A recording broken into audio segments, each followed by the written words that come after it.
Bon, hey, parle-moi du prix du gaz. Parce que je sais que tu as été là-dedans ce matin et il y a bien des affaires à dire. Oui, puis là, je me suis dit, bon, on a-tu trop parlé? J'ai l'impression qu'on n'en parle jamais assez. Ben non, parce que c'est le portefeuille. C'est ça. Puis j'ai appelé ce matin Nicolas Ryan, qui est directeur des affaires publiques chez CAA, te dire que j'ai mis de l'essence hier matin à Saguenay à 1,82 et je suis arrivé sur Boulevard Hamel, puis on était autour de 1,95, 1,96. Donc, par rapport à Saguenay, on paie 12 sous le litre de plus. Par rapport à Montréal, et j'en ai parlé dans que Québec se lève en fin de semaine, à Montréal, il y a eu une baisse de 13 sous le litre en fin de semaine et la capitale nationale n'a pas suivi. En moyenne, on paie 1,94 du côté de Québec, alors que le coût d'acquisition est à 1,75. Ça veut dire qu'on se met, les stations-service de la grande région de Québec, si on exclut Costco, se mettent 19,3 sous le litre dans les poches. C'est pour ça que, mes amis, si on payait le juste prix, parce que si vous allez sur le site du CAA Québec, le prix réaliste devrait être de 1,86 et on a ça nulle part. Je viens d'aller vérifier sur GazBody, l'application, et sur le site de la Régie de l'essence. Le meilleur prix à Québec présentement est à 1,94,9. C'est sur la rue de la Concorde. Sinon, il faut aller chez Costco où il y a du 1,85,9. Donc, je vous annonce, et ce sera un piège à clic pour notre site Internet, une baisse attendu de 19 sous le litre pour la capitale nationale la semaine prochaine parce qu'on paie présentement 9 sous de plus à Québec qu'à Montréal. On va aller écouter Nicolas Ryan, directeur des affaires publiques chez CAA là-dessus. En ce moment, cette semaine, on voit que dans la région de la capitale nationale, les prix n'ont pas baissé autant qu'ailleurs. Baisser, c'est un grand mot. Là. On est quand même très élevé. Mais on voyait justement dans la région de Québec, là, nous, la marge qu'on mesurait hier, on était autour de 18 sous. Donc ça, c'est trop élevé. Fait que déjà là, en ce moment, avant même que la baisse de 10 sous entre en vigueur lundi, on est déjà à Québec en train de constater des marges trop élevées. Donc depuis plusieurs semaines, plusieurs mois, la région de Québec était moins chère que la région de Montréal. Puis là, tu vois, hier, on était à quasiment 9 sous de différence entre les deux villes. Ouais. Et là, hier, on a annoncé, donc, on va annuler la fameuse taxe d'accise qui est de 10 sous le litre. Pour 5 mois. Jusqu'à la fête du travail. Et là, la question qui était sur toutes les lèvres hier, c'est est-ce que le 10 cents, les pétrolières vont se le mettre dans les poches? Et il y a une façon très, très, très, très facile de le mesurer. Là. Je veux dire, regarde, en date d'aujourd'hui, là, on l'a, le CA Québec, là, sur Info Essence, on l'a le coût d'acquisition. Fait qu'on va le voir. Si la semaine prochaine, en plus, à Québec, les pétrolières ont le culot de ne pas baisser le prix de l'essence, là, ils vont avoir un profit d'à peu près 30 sous le litre. Fait qu'on va être capable de le vérifier par rapport à la moyenne au détail annuelle. À partir du moment où on se rend compte que là, les pétrolières, ils abusent puis ils se mettent le 10 cents de la taxe d'accise, est-ce que le gouvernement a un levier? J'ai posé la question à Nicolas Ryan. J'ai pas l'impression que le gouvernement a un levier très fort là-dessus. Je pense qu'on l'a vu par le passé. Là, c'est Jacques Parizeau qui avait baissé justement les taxes sur l'essence. Puis l'effet ne s'était pas fait ressentir. Donc, si le gouvernement voit justement que les pétrolières, au final, ne descendent pas leur prix, j'ose croire que c'est pas une mesure qui va être remise. Donc, malheureusement, le consommateur va être perdant dans les deux situations. Je déteste faire de la publicité pour Costco, je déteste en fait. Mais je me dois de vous informer que présentement, au Costco à Québec, c'est 1,85,6, ce qui est le prix réaliste. Fait que moi, je me suis dit, si jamais on se rend compte que les stations-service se mettent le 10 sous de rabais dans leur poche, est-ce qu'on devrait se tourner vers le Costco? Et vous allez entendre Nicolas Ryan qui a vraiment une opinion un petit peu différente. C'est que lui, il dit, mais c'est bien beau aller chez Costco, mais si tu ne fais qu'ils mettent de l'essence, ton rabais, tu l'as déjà payé avec le 65$ du coût de la carte de membre. Quelqu'un qui choisit la bannière Costco, il faut payer la carte de membre d'avance. Donc, quelqu'un qui ne ferait qu'acheter de l'essence chez Costco, dans le fond, c'est comme si on payait la marge d'avance. Donc, je pense que c'est 65$ le coût pour devenir membre Costco à la base. Donc, ce 65$-là, si on prenait juste, par exemple, une différence de prix, là, souvent, ça va être 6 à 10 sous de différence le Costco avec d'autres. Je pense qu'il faut consommer quelque chose comme 12 000, il faut rouler à peu près 12 000 kilomètres par année et ne faire le plein qu'au Costco pour rentabiliser ce 65$-là. Donc, les gens ont l'impression de se dire, c'est bien moins cher là-bas, mais on paye un 65$ d'avance. OK.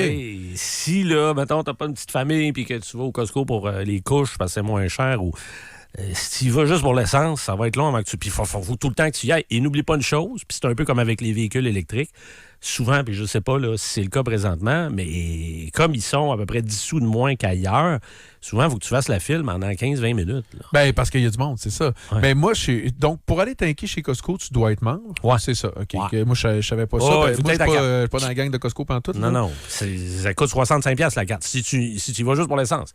Si tu as l'habitude d'y aller déjà pour acheter, moi, je sais pas, Des gossins, des tartelettes en paquet de 150 000, ouais. ben oui, c'est une bonne affaire. Si tu l'as déjà. Mais d'avoir ta carte Costco uniquement pour sauver ça. sur l'essence, tu rentreras pas dans ton Mais moi, tu sais, évidemment, là, j'habite en ville, là, je fais mes déplacements le moins possible en voiture, mais comme tout le monde, des fois, on n'a pas le choix, puis je la prends.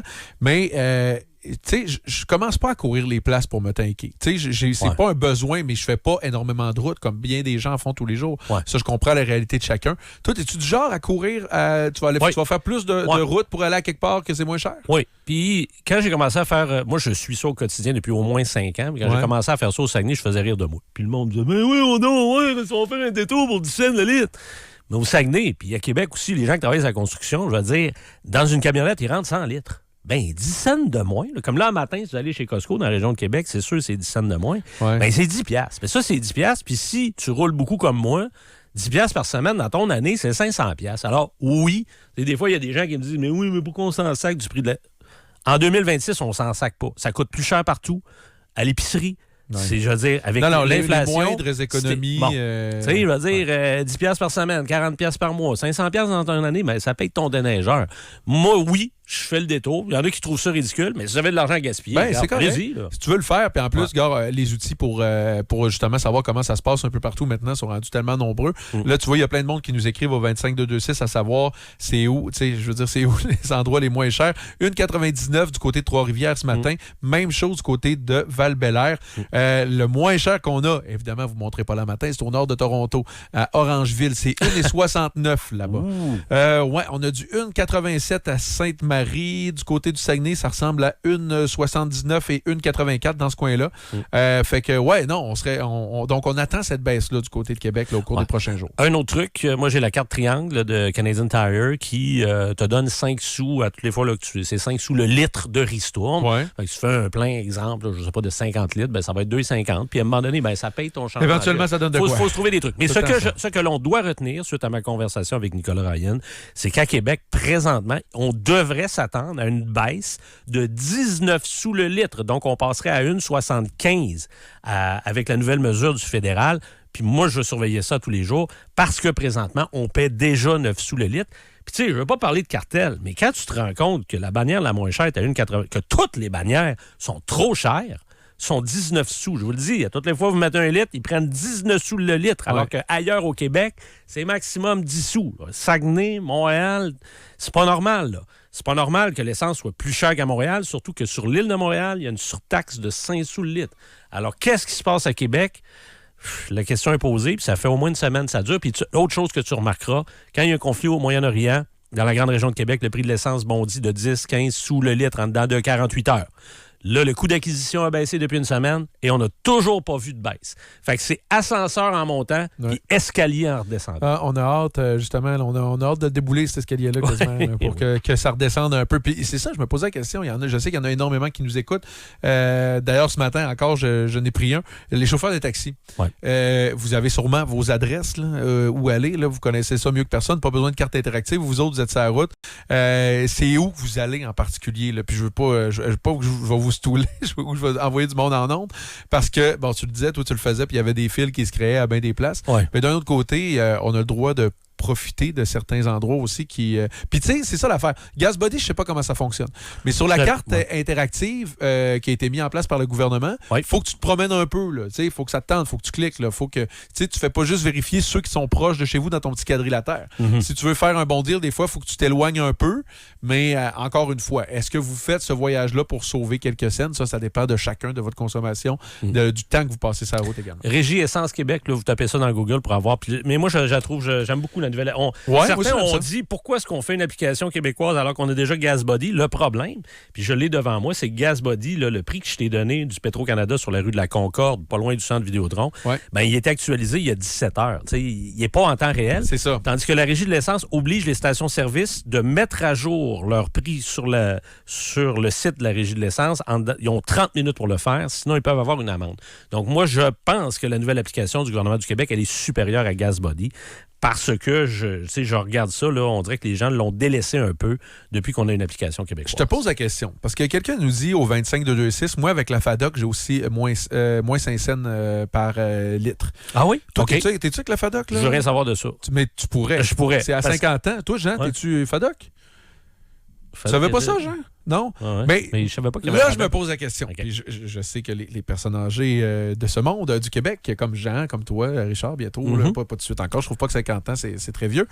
Mais on façonnait le Québec et que c'est correct avec la FADOC. Il y a des rabais et des accessibilités. Par contre, je trouve que souvent, les personnes âgées sont peut-être dans une période moins active de leur vie. Pas tout le monde, je ne fais pas de généralisation, mais on s'entend que c'est plus les gens dans la trentaine, dans la quarantaine qui font peut-être des déplacements davantage, aller porter les enfants, aller à la job après, qui sont dans un mode de vie plus actif. Ouais. Pourquoi c'est pas à eux qu'on offre ce rabais-là? Pourquoi c'est pas à eux que... Ben là, Jean, t'es pas d'accord? Je te vois se bougonner un peu, là. Non, mais Myriam Segal en parlait aussi, puis elle avait raison, puis elle-même, je veux dire, elle est dans FADOC, ça fait longtemps, elle va avoir 70 ans, Myriam. Ouais. Puis elle disait que là, on donne les rabais aux petites familles quand on est pris à gorge, l'hypothèque monte. Je suis entièrement d'accord avec qui ont toi. des jeunes familles qui devraient bénéficier de ça. C'est eux autres qui en arrachent davantage. Oui. Puis je dis pas qu'il faudrait l'enlever à la FADOC. Je dis juste que pourquoi c'est pas accessible aux gens qui ont un mode de vie plus actif et qui, par conséquent, paient un coût de la vie qui est supplémentaire en ce moment. Souvent, l'hypothèque est payée. Et l'autre chose, j'ai une pensée pour les gens qui travaillent dans leur véhicule. Exemple, là, les ACSS, là, qui font des soins à domicile.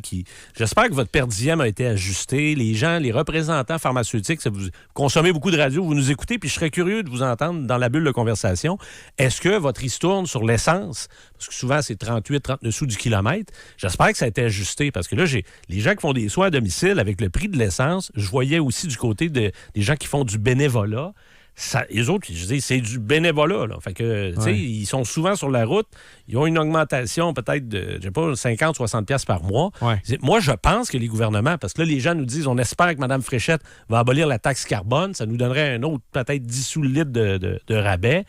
Mais moi, je pense qu'on doit penser aux travailleurs autonomes qui sont sur la route. T'as raison. Eux, là, ils l'ont rough en tabarnak. Je suis sûr que dans la plupart des cas, c'est pas ajusté. Il y a des gens qui demeurent, qui ont l'occasion d'aller tanker aux États-Unis, qui demeurent près des lignes.